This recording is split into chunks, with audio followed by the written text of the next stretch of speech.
ወይ የአማራ ክልል መንግስት ያድነኛል ይከላከልልኛል ብለህ አታስብ በጭራሽ። አንድ ሙስሊም ተገደለ ብሎ የሚያመው ሳይሆን በመገደሉ በመሞቱ የሚደሰት የሆነ አካል ነው ያለው። ይህ ሀቅ ነው። አማራ ክልል ላይ ሙስሊም በመሞቱ የሚያመው ማንም የትኛውም የመንግስት መዋቅር አካልም ጭምር የለም። ይህን አስረግጬ ነው የምነግራችሁ። ምክንያቱም ፍትህ ሲሰፍን አላየንም። ሪሊ የዛኔ የጎንደር ሙስሊሞችን የጨፈጨፋቸው ገዳዩ ይታወቃል፣ በግልጽ ይታወቃል። ማን እንደገደለ ይታወቅ ነበር። ነገር ግን እንዲወጣ አልተፈለገም።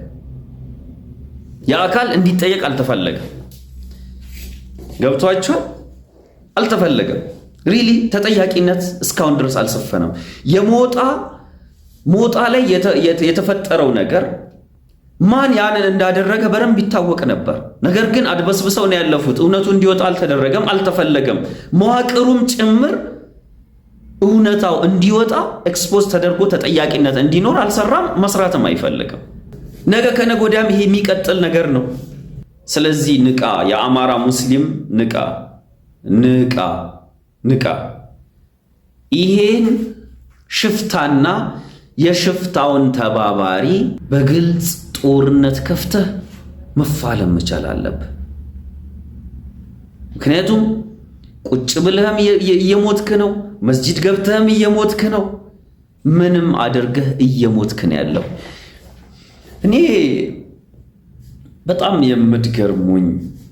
የምትገርሙኝ የአማራ ተወላጁ ሙስሊሞች ዲያስፖራ አካላት ወርቃችሁን፣ ስንቃችሁን ለዚህ ለገዳዩ ቡድን የምታቀብሉ በየማህበራዊ ሚዲያ ላይ ወጣችሁ ሽንጣችሁን ገትራችሁ እኔም የዚህ አሸባሪ ቡድን ፋኖ የተባለው አሸባሪ ቡድን ደጋፊ ነኝ፣ እኔም ፋኖ ነኝ የምትሉ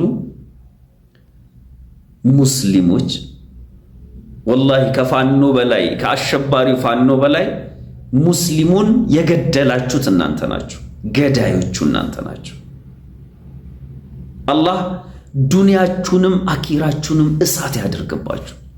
እንዴት ሰው በወንድሙ ላይ፣ በእህቱ ላይ፣ በአባቱ ላይ፣ በቤተሰቡ ገዳዮች ላይ እንዴት አግዞ ስንቅና ትጥቅ ያቀብላል? እውነት ፋኖ የዓላማው እስልምናንና ሙስሊምን ከአማራ ክልል ማጽዳት እንደሆነ ሳይገባችሁ ቀርቶ ነው? ከሱ ይልቅ እኮ እናንተ ዓላማውን መደበቅ ትፈልጋላችሁ። ከፋኖ ይልቅ እናንተ የፋኖን ዓላማ መደበቅ ትፈልጋላችሁ። የእውነት እናንተን አያድርገኝ።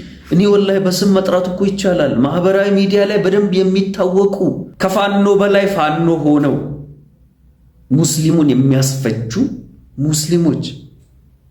ሙስሊሞች ወላሂ ገዳዮቻችን እኮ እናንተ ናችሁ። ገዳዮቻችን እናንተ ናችሁ። እቺ ዱንያ የፈተና ሀገር ነች። ሙስሊሞች ተፈትነው የሚያልፉባት የሆነች ሀገር ነች። እኛ ዱንያ ላይ ላለነው እንጂ የሞቱትማ ሸሂድ ናቸው እኮ። እዚች ሀገር የፈለገውም ያህል ተደሳች ሆነ ተደስተ ብትኖር ትሞታለህ፣ ታልፋለህ። የሞቱትን አላህ ሸሂድ ናቸው ከሸሂዶች ተርታ ያሰልፋቸው። እኛ ግን የቤት ስራችንን መስራት አለብን። ወላሂ የቤት ስራችን መስራት አለብን። ዛሬ መስጂድ ኢማም እያሰገደ ፊት ለፊቱ ቁጭ ብሎ ግንባሩ ላይ ተኩሶ ከዚህ ገብቶ ከዚህ የወጣው ጥይት እንግዲህ አይተህ እንድትሸማቀቅ ነው ይህን የሚያደርግብህ። ሳይኮሎጂካሊ እየሰለበህ ነው። ሙአዚንህ አዛን እያለ አዛኑን ሳይቋረጥ በ5 ጥይት ደራርቦ የሚገድልብህ እንድትሸማቀቅ ነው። ከዚህ በላይ ምን ያደርግብሃል? ኡስታዞችን አይንህ እያየ ፊት ለፊት ላይ መስጂድ ገብቶ ከነጫማው ከነ ነጃሳው የተከበረውን የአላህን ቤት ገብቶ ረሽኖ ሲወጣ እንድትሸማቀቅ ነው።